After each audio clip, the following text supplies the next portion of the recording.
సమ్మక్క నాయకత్వం సమ్మక్క నాయకత్వం సమ్మక్క నాయకత్వం మెడికల్ కాలేజీ ప్రైవేటీకరణ వద్దు మెడికల్ కాలేజీ ప్రైవేటీకరణ వద్దు మెడికల్ కాలేజీ సమ్మక్క నాయకత్వం ఉంటే మనకు బెంగళూరుకో లేదంటే అనంతపూర్కో హిందూపూర్కో పై పనే ఉండదు, ఇక్కడే అందుబాటులో ఉంటుంది అని ఒక ఉద్యమం లాగా ఈరోజు మనమందరూ కూడా ప్రతి పల్లె రొద్దం మండలంలో తిరిగి కూడా ప్రజలందరికీ కూడా అవగాహన కల్పిస్తున్నాం.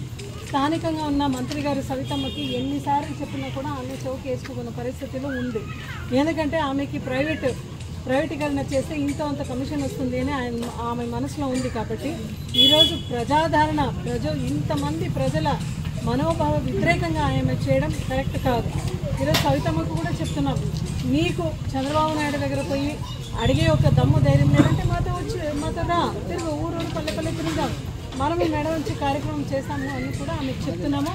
ఆడబిడ్డ నిధి వచ్చిందమ్మా మీకు 18 లేదు. బీసీలకు పెన్షన్ వేస్తామని చెప్పింది సవితమ్మ, అవునా? బీసీ శాఖ మంత్రి అమ్మ, ఇంతవరకు బీసీలకు పెన్షన్ వచ్చిందా? 3 సిలిండర్లు వచ్చిందా? రాలేదు. అన్నదాత సుఖీభవ అందరికీ పడిందా? పడలేదు. మొన్న సెంట్రల్ గవర్నమెంట్ మాత్రమే ఇది డ్రాట్ అని ఈ మండలం డిక్లేర్ చేశారు. ఇంకా ఏ క్రాప్స్ ఇన్సూరెన్స్ కింద వాళ్ళు చేస్తారనేది ఆ దేవునికి తెలిసిన సంగతి.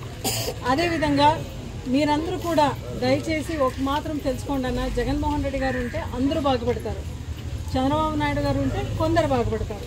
సో అందరూ బాగుపడాలా, కొందరు బాగుపడాలి. అందరూ బాగుపడాలంటే మనము మళ్ళీ జగన్మోహన్ రెడ్డి గారిని ఆశయాన్ని బ్రతికించాలి. సో ఈ యొక్క ర్యాలీ అనేది ఉంటుంది, బైక్ ర్యాలీ వై జంక్షన్ నుంచి మనము మెడికల్ హాస్పిటల్ వరకు 11వ తేదీ. ఎన్నో తేదీ? 11వ తేదీ. దయచేసి అందరూ కూడా చాలా మంది కథలు రావాలని మీ అందరూ కూడా చెప్తున్నాం. అదేవిధంగా